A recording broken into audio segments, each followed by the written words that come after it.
গরিব মানুষের ব্যাংক অ্যাকাউন্টে সারা সাথে ঢোকানো দাবিতে ধর্মঘট সফল করুন। সর্বনাশা কৃষি বিলের বাতিলের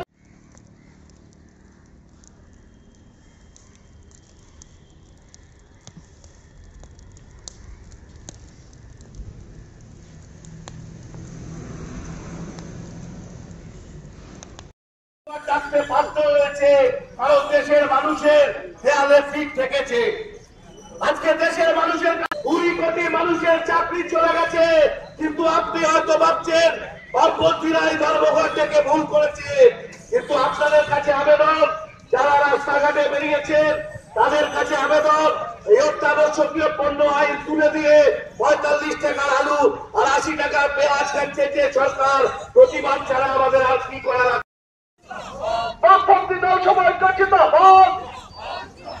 এপিএল বিপিএল নয়, সবার জন্য রেশন ব্যবস্থা করার দাবিকে জোরদার করতে আজকে ধর্মঘট সফল করুন। এপিএল বিপিএল নয়, সবার জন্য রেশন ব্যবস্থা চালুর দাবিতে ধর্মঘট সফল করুন। ইসলাম জিন্দাবাদ। 200 দিনের কাজের মজুরি বৃদ্ধির দাবিকে জোরদার করতে ধর্মঘট সফল করুন। শিল্প চলার করে বিক্রি করার কেন্দ্র সরকারের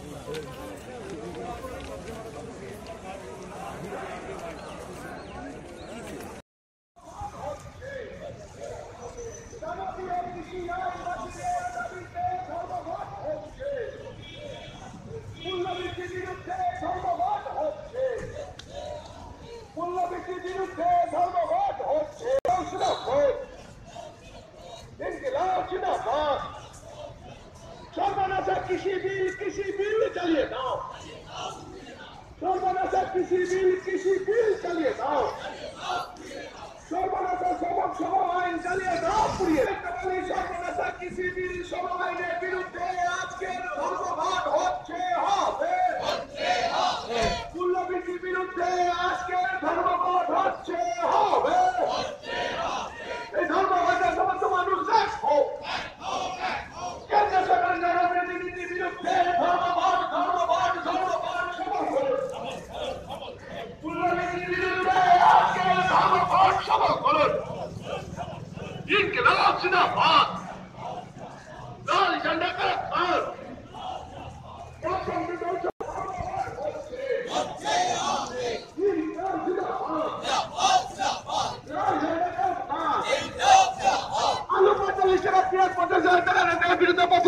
ধর্মঘট হচ্ছে, আজকের ধর্মঘট ধর্মঘট সফল করুন।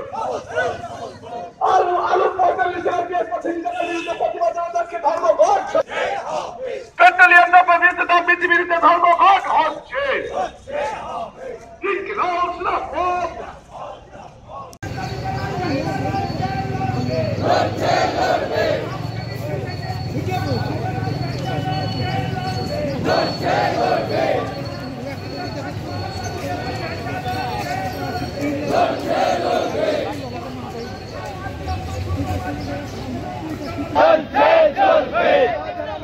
কাজের দাবিতে ধর্মঘট চলছে চলবে,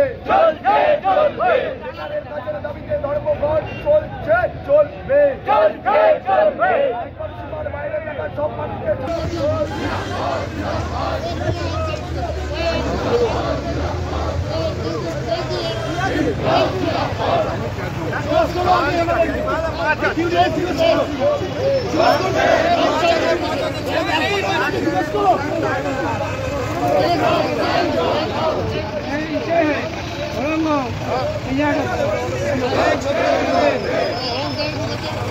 ছবিগুলো তুলে নে, সব চাকরি চলে যাবে।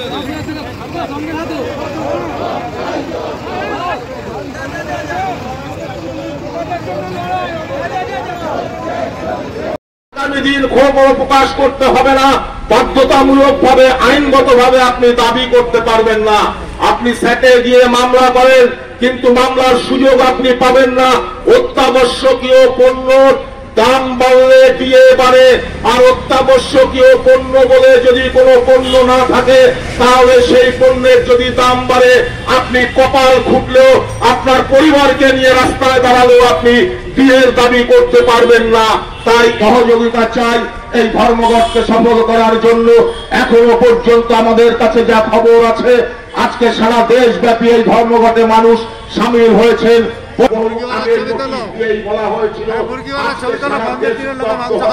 সেই কারণেই আপনি ধর্মঘটে সামিল হয়ে এই ধর্মঘটকে সাফল্যমণ্ডিত সভায় বক্তব্য রাখবেন আমাদের শ্রমিক সংগঠনগুলোর সমন্বয় কমিটির আহ্বায়ক কমরেড গোপ দাস। এটা মূলত দেশব্যাপী এবং প্রধানমন্ত্রী নরেন্দ্র মোদী তারই বিরুদ্ধে আজকে ধর্মঘট। যেটা আমরা বলতে চাই, আপনারা ইতিমধ্যে দেখেছেন যে গতকাল কিছু তাদের তৃণমূল বাহিনী তারা দোকানে দোকানে ঘুরে এবং আমাদের বিশেষ করে আজকে যে অটোগুলো দাঁড়িয়ে আছে প্যাসেঞ্জার নিয়ে, তারা তাদেরকে বলে দিয়েছিলেন যে বিষয় সেটার মধ্যে আমি সরাসরি যুক্ত। আপনারা জানেন যে আমাদের সুভাষ দত্ত নাম করে একজন পরিবেশবিদ। ধর্মঘটের কোনো ছাপ পড়েনি নিউ টাউনে। আজকের চিত্রটাও ঠিক অন্যান্য দিনের মতোই, আর 5টা সাধারণ দিনের মতোই মানুষ বেরিয়েছেন কাজে। সরকারি বেসরকারি বাস ছাড়াও প্রাইভেট গাড়ি চলাচল করতে দেখা যাচ্ছে নিউ টাউনের রাস্তায়।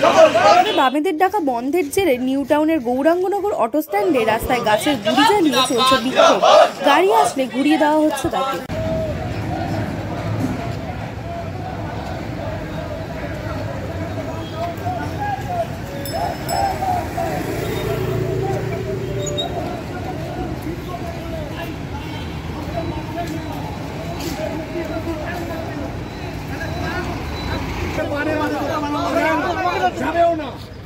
সেই শক্তি শ্রমিক কৃষক মধ্যবিত্ত তারা এই লড়াইয়ের সামনে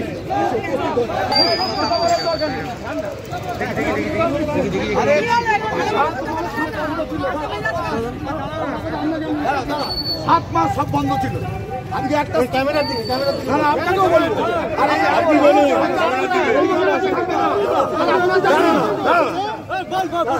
আরেকটা জিনিস বলে রাখি, এই গভর্নমেন্ট থাকবে না 6 মাস বাদে, তৃণমূলের সরকার থাকবে না। আজকে যাদের কথা শুনছে তারা কালকে জেলখানায় থাকবে।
ছাব্বিশ নভেম্বর সারা দেশব্যাপী কেন্দ্রীয় ট্রেড ইউনিয়ন এবং কৃষকদের সংগঠনগুলো তারা ধর্মঘট ডেকেছে।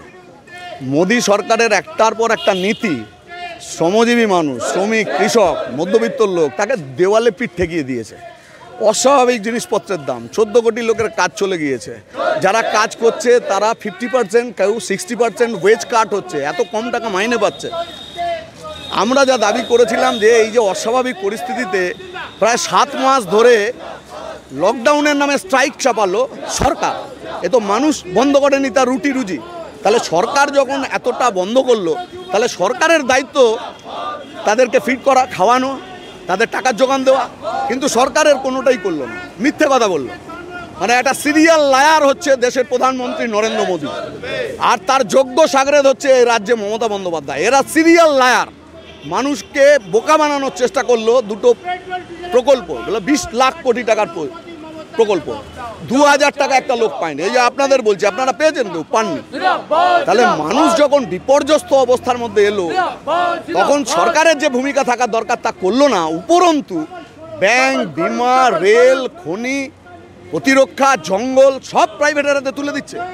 কেবলমাত্র কমিটমেন্ট নরেন্দ্র মোদী আর ওই মোটা ভাইয়ের, আদানি আর আম্বানির জন্য শ্রম কোড যা নিল, তাতে একজন লোককে 12 ঘন্টা কাজ করতে হবে। 3 ঘন্টা তো তার যদি যাতায়াতে যায় তাহলে 15 ঘন্টা, 24 ঘন্টার মধ্যে বাকি থাকে 9 ঘন্টা। তাহলে কোন যুগে মানুষ পৌঁছচ্ছে? তাহলে শ্রমজীবী মানুষ তার যে যতটুকু অধিকার ছিল জীবন ধারণ করবার মতো, তার বেসিক নিডস পূরণ হওয়ার জন্য, এর কোনোটাই এই সরকারের আমলে থাকলো না। তার ফলে পিঠ থেকে যাওয়া শ্রমজীবী মানুষ তারা লড়াইয়ে গেছে। আমরা এ রাজ্যে তৃণমূল আর বিজেপি ছাড়া বাকি সব কটি রাজনৈতিক দল তারা এই ধর্মঘটকে সমর্থন করছে। মমতার সরকার বিজেপির পক্ষে দাঁড়িয়েছে, তার পুলিশ আমাদেরকে বাধা দেওয়ার চেষ্টা করছে নানান জায়গায়। আমরা বেশ কিছু কাল ধরে মানুষের কাছে এই প্রচার সংগঠিত করেছিলাম যে এ দাবি জনতার দাবি, জনতার দাবির জন্য একদিন ধর্মঘট আপনি পালন করুন। 7 মাস আপনার ওপর ধর্মঘট চাপিয়েছে, কম্পেনসেশন কেউ দেয়নি। আজকে মমতা বলছে যে আজ যে কাজে জয়েন করবে না তার মাইনে কাটা হবে। কেন? যে একজন ধর্মঘট করেছে বলে তাকে শাস্তি দিতে সরকার একদিনের মাইনে কাটবে। তাহলে যে সরকার 7 মাস ধরে দফায় দফায় এই ধর্মঘটের মতনই লকডাউনের মতো আর্থিক কর্মকাণ্ড সব বন্ধ করে দিল, তাদের শাস্তি কী হবে? জনগণ সেই শাস্তি দিতে রাস্তায় নেমেছে, শ্রমিক কৃষকরা তাকে শাস্তি দিতে রাস্তায় নেমেছে। আর যারা দালালি করবে এদের বিরুদ্ধেও মানুষ যাবে। কাজে এ রাজ্যে বিজেপি তার হয়ে ফিল্ডিং দিচ্ছে তৃণমূল। এদের কোনোটাই এই সামনে যে বড় লড়াই আসছে তাতে থাকবে না। ওরা ভোট নিয়ে যেতে চাইছে ধর্মে, আর আমরা মানুষের জ্বলন্ত সমস্যাগুলো, বেঁচে থাকা সমস্যাগুলোকে নিয়ে রাজপথে পুলিশের লাঠির সামনে দাঁড়াচ্ছি। আপনার নাম আর ডেজিগনেশন? পলাশ দাস, সিপিআইএম পশ্চিমবঙ্গ রাজ্য সম্পাদক মণ্ডলীর সদস্য।